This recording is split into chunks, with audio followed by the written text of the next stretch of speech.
இன்றைக்கி நம்ம கிச்சனில் பாசிப்பருப்பில் வடை பண்ண போகிறோம். பச்சைப்பயிரை 5 மணி நேரமாக ஊற வச்சு தண்ணியை வடிச்சிட்டு எடுத்து வச்சுருக்கேன். இதை ஒரு மிக்ஸி ஜாரில் மாற்றிக்கலாம். தண்ணியை வடிச்சிட்டு தான் சேர்த்துருக்கேன். தண்ணியோடு சேர்த்திங்கன்னா ரொம்ப கொல கொலன்னு ஆயிரும். தண்ணி இல்லாமல் அரைக்கணும், அதுக்காக தான் தண்ணி இல்லாமல் சேர்க்குறேன். இது கூட 3 மிளகாய், ஒரு சின்ன துண்டு இஞ்சி, 1/2 ஸ்பூன் அளவுக்கு சோம்பு.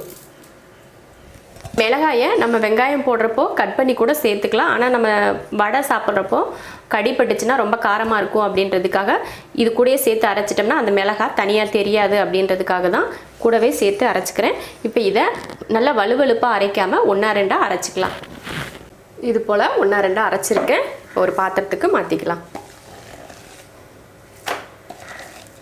வலுவலுன்னு அரைக்காமல் 1-2 அரைச்சிக்கோங்க.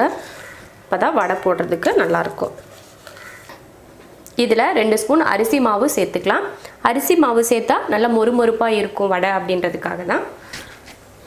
1 ஸ்பூன் கடலை மாவு, கொஞ்சம் மல்லித்தலையும் கருவேப்பிலையும் கொஞ்சமாக போட்டுக்கலாம். ஒரு பெரிய வெங்காயத்தை பொடியாக கட் பண்ணியிருக்கேன், அதையும் சேர்த்துடலாம். தேவையான உப்பு. இதை பிசைஞ்சிக்கலாம்.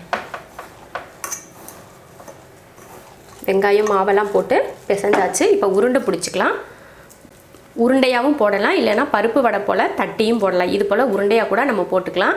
நம்ம விருப்பம்தான் வடை எப்படி போடுறதுனாலும். இப்படி உதுத்து போட்டு பக்கோடா மாதிரி கூட நம்ம எடுத்துக்கலாம். எதாக இருந்தாலும் அது நம்ம விருப்பம்.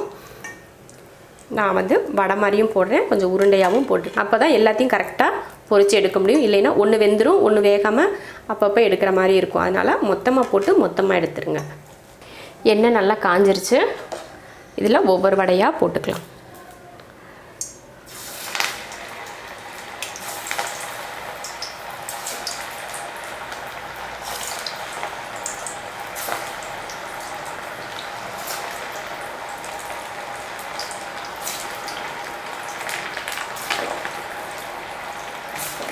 எண்ணெயில் போட்டதுமே அடுப்பை சிம்மில் வச்சுட்டேன். வடை போட்டு கொஞ்ச நேரத்துலையே திருப்பி போட்டு நல்லா பொன்னிறமாக வேக வச்சு எடுத்துக்கலாம். இப்போ எடுத்துடலாம்.